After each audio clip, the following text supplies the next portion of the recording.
Hi, my name is Peyton, and today we're going to be looking at the electric guitar parts for Heal Our Land by Kari Jobe. So starting off, let's talk about the tone for this song. I'm just using a regular old humbucker guitar, and for my pedals, the reverb for this song, you're going to want to have it pretty heavy, long and ambient. For the delay, don't worry about that too much until we get to the chorus.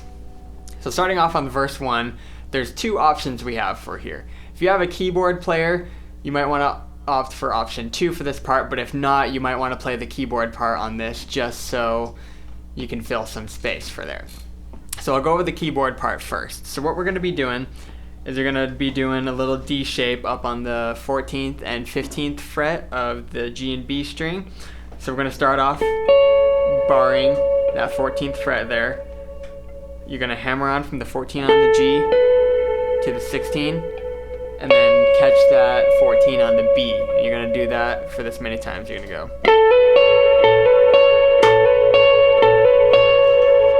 And then right after that, you're going to go up and you're going to add your middle finger on the 15th fret of the D, of the B, sorry, there's a D note.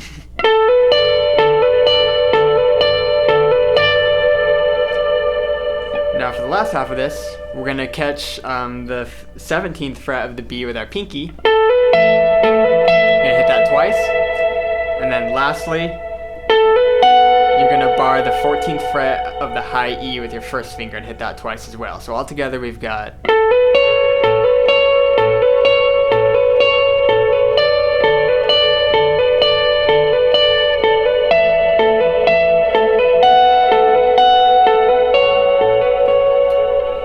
And now when we go back into the verse, we're going to be extending those parts just a little bit longer to match with it.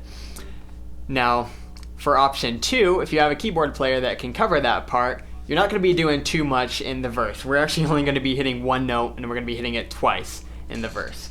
So on the part when she sings, flawed yet beautiful, you're going to go, flawed yet beautiful, 3, 4... You're just going to let the 14th fret on that high E ring out for as long as it needs to. And then again, you're going to play that same thing on Lord You're Merciful.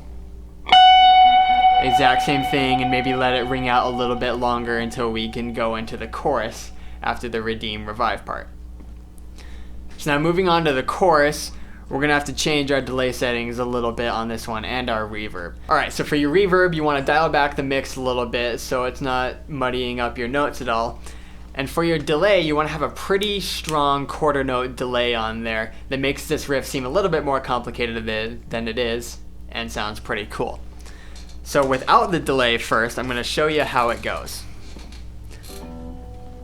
So we're going to go up to the 14th fret of the high E, and you're going to hammer on to the 17th fret there.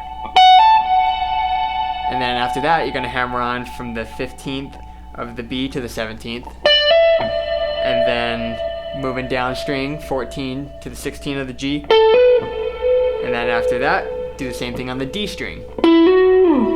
So altogether, we've got... Now the delay is what makes this sound kind of tricky. When I engage the delay there, it's going to sound like this.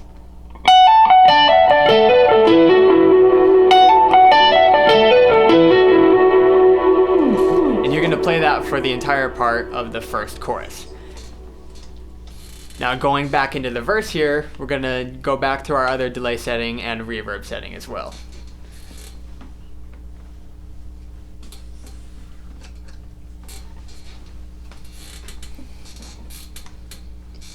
Alright, so whether you're doing option 1 or option 2, doesn't matter, we're going to add a little bit to each part there. So, right where we would add the F sharp in the other one, we're going to be doing something just a little bit different. Instead of just hitting the F sharp, we're going to go to the 15th fret of the B string, and we're going to go up to the 17th fret. And then up to the E string, we're going to hit that high G on the 15th fret, before we go back to that the F sharp on the 14th fret. So all together, it's just...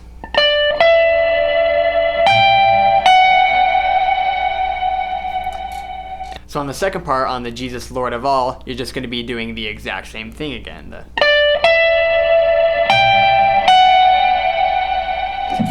So now when we get to chorus 2, we have a couple options as well. For chorus 2, we can either play big distorted chords, or we can keep playing the same delay riff we had last time. If you have 2 guitarists and you're the lead guitarist, I'd recommend playing that part again. But if you only have 1 electric guitarist, or even 1 guitarist in general, I'd recommend playing the big open chords. And what you're going to be doing for that is you're just going to have a fairly light distortion on there, and you're going to keep kind of a heavy reverb still, but still nothing that's going to mess it up too much. And the chords are going to be a D to G, and then back to D again, and now we're going to an A.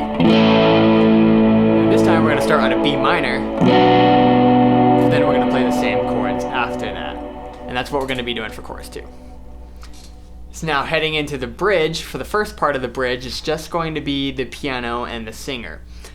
Now when the drums come in is when we're going to kick in with a tremolo picking riff, and we're going to add another stage of gain if you have one available. If not, that's okay. And you're going to keep your reverb and your delay settings still pretty high in the mix. So it's going to sound like this, and I'll break it down in just a minute.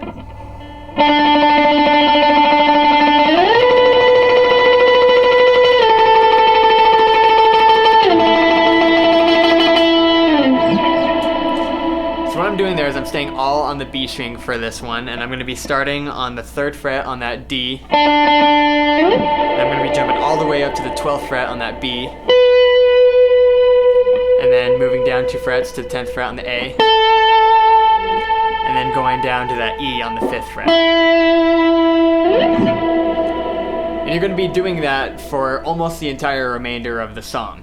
When we get back into the chorus, you have the option to keep going through that if you have 2 guitarists. If not, I would recommend staying on those big chords. But if you do have 2 guitarists and you're going to be playing the tremolo picking riff, you're going to be playing that almost till the end of the song, even through the instrumental near the end.